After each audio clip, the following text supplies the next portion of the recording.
do we know who's rich, who's poor, and who's in between? That's what we're going to learn in today's video, Every Socioeconomic Status Explained. But first, I want to give a warm welcome to anyone who's new to my channel. My channel is called The Advocate Who's Autistic because I, Laura Youngblood, am on the autism spectrum, and I make video essays on many issues related to politics, society, and cultural differences like I'm doing today. If you want a YouTube channel where you can learn more about those things, all you have to do is click subscribe and click the bell icon so you can get notifications every time I post new content. Let's start by defining what people mean when they refer to socioeconomic status. Your socioeconomic status is your social standing based on your occupation, income, and/or education level. It's a little more complicated than simply whether you're rich or poor.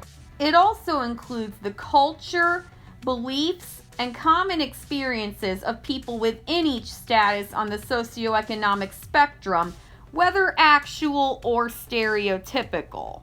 Speaking of which, your socioeconomic status also determines how others will interact with you and the assumptions they might make about you, whether the things they assume are actually true or not. What does this mean for people on each rung? Let's start with the lower class or underclass.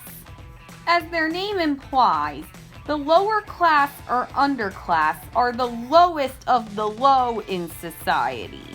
Those who are unemployed on a long-term basis due to disability or old age and rely entirely on government assistance generally fall into this category. There are many in the lower class who can and do work, but still manage not to make enough money to pay their rent or feed themselves. The lower class are generally who everyone else thinks of when they think of the homeless man sleeping on the park bench or the people they serve meals to at the soup kitchen. Overall, the term underclass refers to those in easily filled employment positions with little prestige or economic compensation who have not graduated high school and are to some extent disenfranchised from mainstream society. Now onto the working class or lower middle class. The working class is an umbrella term referring to those with jobs that provide low pay, require limited skill, or make use of physical labor. This socioeconomic status is less about describing the state people live in, like underclass does, and more about the jobs and education level the people have.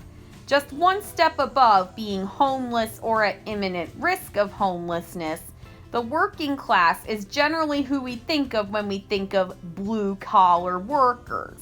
Basically, anyone without a college degree, particularly those who do have high school diplomas and works, is a member of the working class.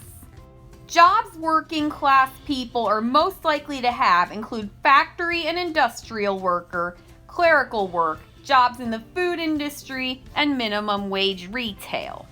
Depending on where they are on this spectrum within a spectrum, some working class people consider themselves members of the middle class, specifically the lower middle class.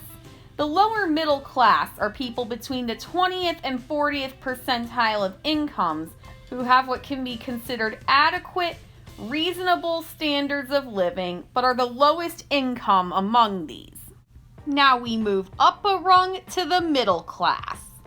The Pew Research Center defines middle class as households with an annual income that is 2/3 to double the national median adjusted for household size. The middle class can also include the 3/5 of individuals on a country's income ladder, anyone who's not the poorest or wealthiest 20%, or the middle 60% of households on the income distribution. The middle class generally consists of business and professional people, skilled workers, and people who own small businesses. Upper middle class.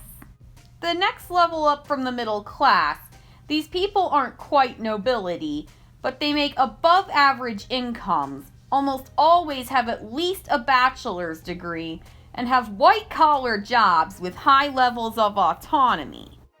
Members of the upper middle class are highly likely to own a home and sometimes even own second homes or investment properties. The upper middle class are more likely than the middle class to be able to afford to put their kids in college with very few loans, if any at all. And now we're at the top with the upper and ruling class. Hence its name, the upper class refers to those who occupy the highest place and status in society. Individuals who make up the upper class have higher levels of disposable income and exert more control over the use of natural resources. An upper class income is usually considered at least 50% higher than the median household income. So anyone in America making $300,000 a year or more is considered upper class. The upper class makes up such a tiny percentage of the overall population, but controls a disproportionately large amount of the overall wealth. Many members of the upper class work for the government, come from well-known or prestigious families, and/or hold political power, so it's alternately sometimes called the ruling class. Now do you have a better idea of who's of which socioeconomic status, and a little bit more about whichever one you're of? Let me know in the comments. Here are 2 videos about pressing issues affecting the lower and working classes. Also on your screen is the video I posted most recently here at the Autistic Advocate. If you're not already, these videos should get you thinking about subscribing to my channel and clicking the notification bell.